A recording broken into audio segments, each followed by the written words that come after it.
Hello everyone, Fanta here, you're watching FANTAVISION, and today we are discussing how Microsoft came this close to greatness and decided to not. Before we dive in, of course, please do leave a like. It helps beat the evil algorithm and helps me out a lot. So, what do I mean? Because we've already had Microsoft doing some great things. Like just last week, it was announced that they would be dropping their 30% cut on the PC marketplace to 12%. So they're taking a lot less money from developers, and that's always an amazing thing. It's always great to see these companies go against this weird industry standard of 30% cut and bringing it down to 12. And as much as people hate the Epic Store, and as much as I've hated on the Epic Store over the years, I have to give Epic credit for starting this trend of giving developers more money. Now, they may have been doing it from a completely business competitive side, but I don't care the reason why they're doing it. I care that the results are happening and the pressure is being put on all of these other companies to lower that 30% cut to give the developers more money. And the thing is, with that 30% cut, we'll get into that in a little bit, because guess what? It was leaked that Microsoft had plans to take that 12% cut to the console. Now, this would have been huge. This would have been massive, because on the PC side of things, Epic and now Microsoft are now going to be putting all that pressure on Steam and other storefronts that have that 30% cut. And on the consoles, I mean, there are so few storefronts when you think about it. There's just Microsoft, Sony, and Nintendo. That's it. They're completely closed ecosystems with their own stores. And if a third of those ecosystems has suddenly went from 30%, just like everybody else, to 12%, they would be putting pressure on both Nintendo and Sony to follow suit, or at least try to come close to that 12%. Because, I mean, that would make the Xbox look like a very attractive platform for so many different developers and publishers to maybe not put exclusives on there, but maybe timed exclusives.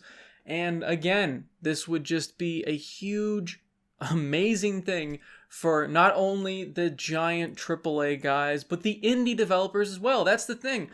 I am really happy that indie developers are starting to make more money on these platforms, considering the fact that we're getting back to that 30%. That industry standard of 30%, where did that come from? It's all made up. Every single industry standard is completely made up.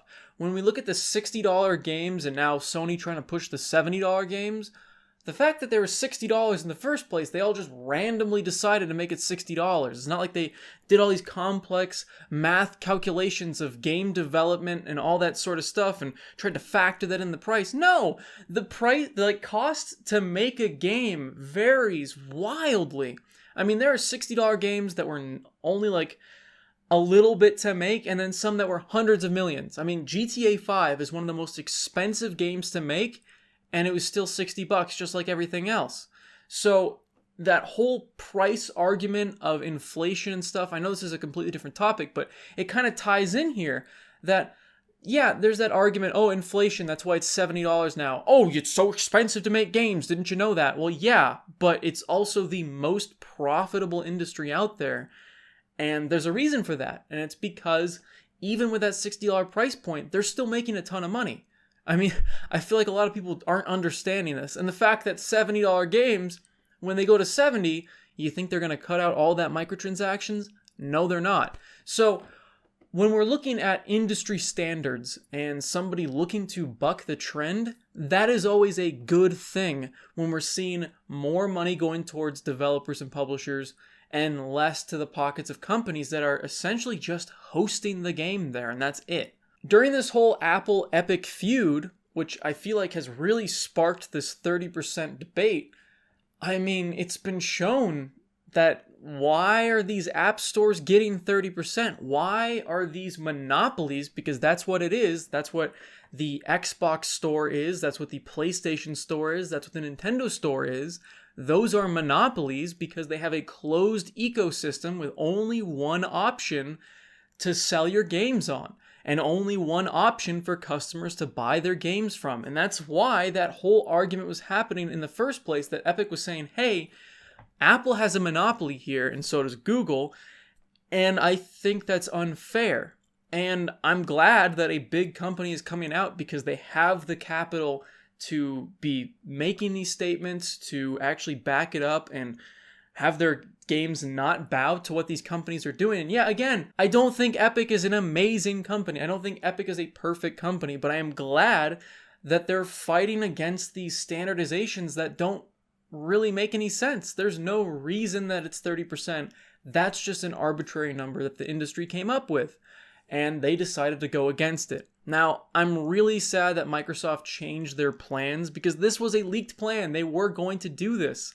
This was part of the Epic Apple debate. They submitted these papers in secrecy, they leaked, and now we're looking at them, and they were planning to do this across all platforms, and that would have been amazing. I would have loved to have seen a bigger cut go to developers on consoles. Because that's the thing, games are expensive to make, especially for small studios. But small studios can't charge $60 most of the time, so when they're charging these lower numbers, it'd be great to see them get a bigger cut. So different websites have reached out to Microsoft after these plans leaked, and they basically have said, you know, we have no plans to change the cut on the console right now, so it is confirmed that these plans have changed. However, they are not saying whether or not these plans are fake or not legit, which if they were, they would just come out and say, well, that's not real to begin with. We were never going to do that.